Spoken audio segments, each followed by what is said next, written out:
President Donald Trump has told his government to immediately stop using the technology of AI startup Anthropic.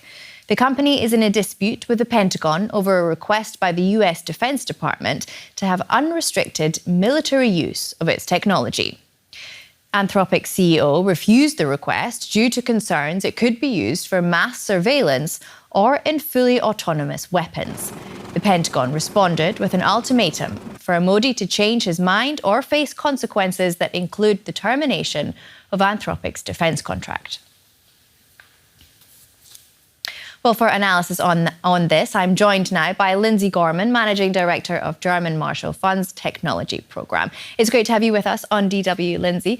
Trump and his administration officials have attacked Anthropic for being too woke. What are the broader implications of a US president ordering federal agencies to stop using a major AI startup? Yeah, good to be here. And I mean, this has clearly been animating the news over the last week. We've just gotten a post from the president himself about this Anthropic decision, and as well as a statement from the Secretary of Defense, Peter Hegseth. And I think one thing that's really notable about this is that it's not just one particular contract that's been canceled. The order is for all government contracts, and in particular, it seems like this designation of Anthropic as a supply chain risk has been put forward, and that's really an own goal. This is unprecedented to call an American company a supply chain risk for an American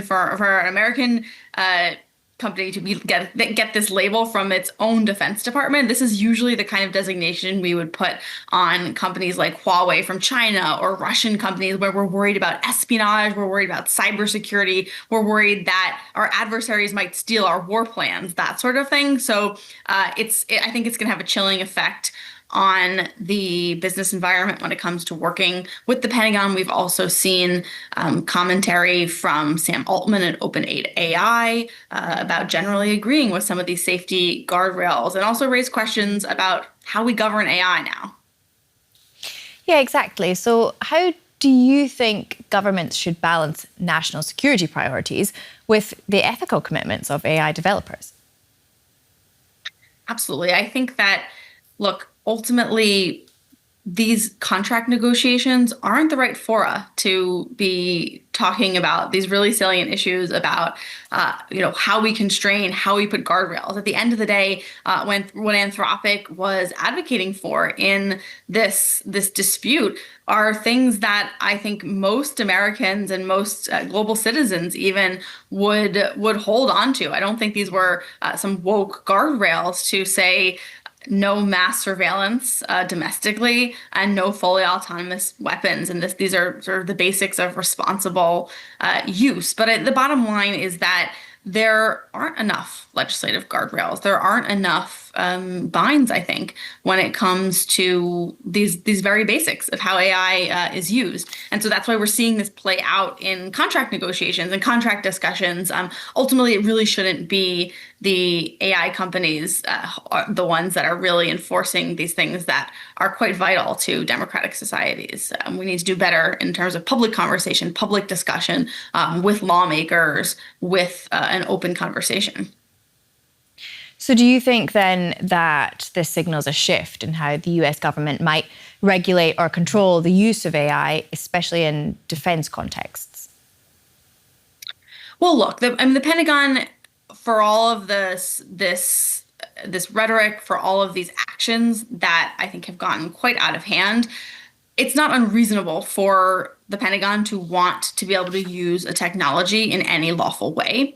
But I think it does raise these concerns about how we can ensure that we're using this technology in the right way. I think the real shift, though, is on the business environment. That if, this is saying if you disagree with some kind of use from one government agency, from the Pentagon, then you can be labeled a supply chain risk. And that, I think, really does have a chilling effect on innovation.